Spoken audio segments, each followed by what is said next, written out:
السلام عليكم ورحمة الله وبركاته.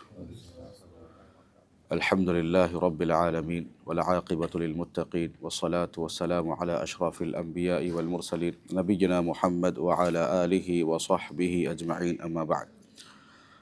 عن أنس بن مالك رضي الله عنه قال لي رسول الله صلى الله عليه وسلم: يا بني إذا دخلت على أهلك فسلم يكون بركة عليك وعلى أهل بيتك، أخرجه الترمذي۔ انس بن مالک رضی اللہ عنہ کہتے ہیں کہ مجھ سے رسول اللہ صلی اللہ علیہ وسلم نے فرمایا: اے میرے بچے، اے لڑکے، جب تم اپنے اہل و عیال کے پاس آؤ تو انہیں سلام کیا کرو، کیونکہ اس میں تمہارے لیے، تمہارے اہل و عیال کے لیے برکت ہے۔ انس رضی اللہ عنہ سے ہی دوسری روایت ہے: انه مر على صبيان فسلم عليهم وقال كان رسول الله صلی اللہ علیہ وسلم يفعله، متفق علیہ۔ انس رضی اللہ عنہ کے بارے میں آتا ہے کہ وہ بچوں پر سے جب ان کا گزر ہوتا تو بچوں کو سلام کیا کرتے اور کہتے کہ رسول اکرم صلی اللہ علیہ وسلم ایسے ہی کیا کرتے تھے۔ میرے بھائیوں، ایک مسلم کے لیے ضروری یہ ہے کہ اسلام کے اندر جب سلام کی بڑی فضیلت ہے، اہمیت ہے، تو اسلام کے بتائے ہوئے طریقے کے مطابق لوگوں کو سلام سیکھنا چاہیے، اور سلام کے آداب بھی ہمیں سیکھنا ضروری ہے۔ سلام کے بارے میں جانکاری رکھنا بھی ایک مسلمان کے لیے ضروری ہے۔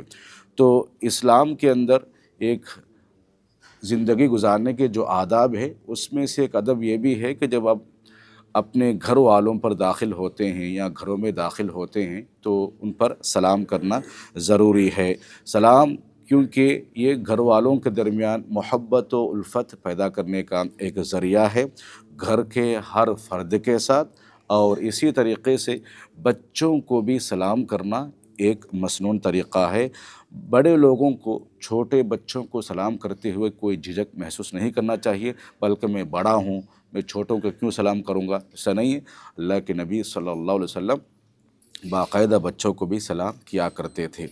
اور اسی طریقے سے سلام کے آداب میں یہ ہے کہ ابو ہریرہ رضی اللہ عنہ راوی حدیث ہے، اللہ کے رسول صلی اللہ علیہ وسلم نے فرمایا: يسلم الراكب على الماشي والماشي على القاعد والقليل على الكثير، وفي رواية البخاری والصغير على الكبير۔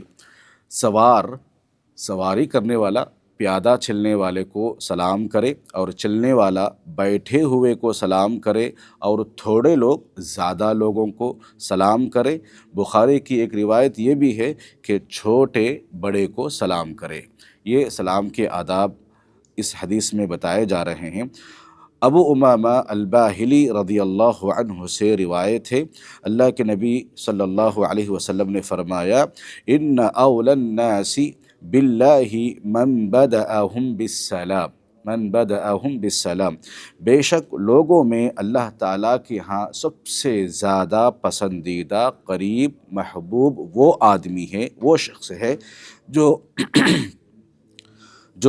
انہیں سلام کہنے میں پہل کرے، آپس میں سلام کہنے میں آگے بڑھے۔ ابو ہریرہ رضی اللہ عنہ سے روایت ہے، اللہ کے نبی صلی اللہ علیہ وسلم نے فرمایا: اذا لقی احدکم اخاہ فلیسلم علیہ فان حالت بینہما شجرۃ او جدار او حجر ثم لقیہ فسلم علیہ ایضا، اخرجہ ابو داود۔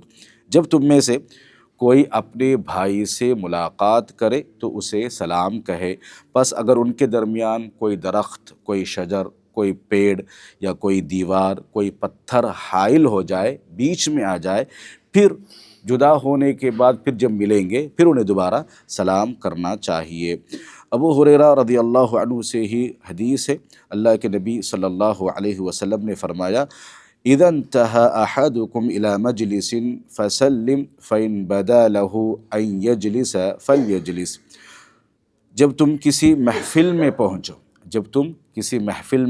پہنچو تو وہاں پر تم سلام کرو، اور وہاں سے تم نکلنا چاہتے ہو ثم اذا قام فلیسلم، جب تم محفل سے نکلنا بھی چاہتے ہیں تو وہاں نکلتے ہوئے بھی آپ سلام کیجئے۔ فلیست الاولی باحق من الاخرہ، کہ پہلی دفعہ سلام کہنا دوسری دفعہ کے مقابلے میں کوئی زیادہ اہم نہیں ہے۔ تو یہاں پر ان احادیث میں سلام کے آداب بتائے جا رہے ہیں۔ ایک آدمی سوار ہے تو جو آدمی پیدل چلتے ہوئے جا رہا ہے اس کو سلام کرنا ہے، اور ایک آدمی چلتا ہوا آدمی ہے، جو آدمی بیٹھا ہوا ہے اس کو سلام کرنا ہے۔ ایک چھوٹی جماعت ہے اور ایک بڑی جماعت ہے، تو چھوٹی جماعت بڑی جماعت کو سلام کرنا ہے، چھوٹا بڑے کو سلام کرنا ہے۔ اور اسی طریقے سے اللہ سبحانہ و تعالیٰ اس آدمی کو زیادہ پسند کرتے ہیں جو سب سے پہلے سلام کرتا ہے، سلام کرنے میں آگے بڑھتا ہے، کیونکہ اس نے خیر کے کام میں آگے بڑھا، سبقت لے گیا۔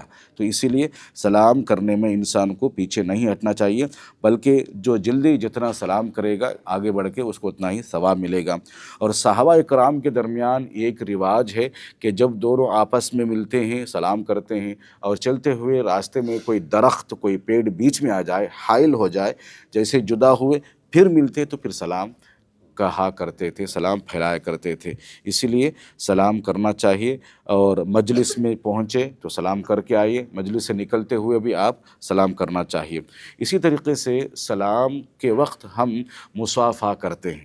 مصافحہ کے سلسلے میں ابو قتادہ رضی اللہ عنہ سے روایت ہے، قلت لأنس أكانت المصافحة في أصحاب رسول الله صلی اللہ علیہ وسلم قال نعم، اخرجہ البخاری۔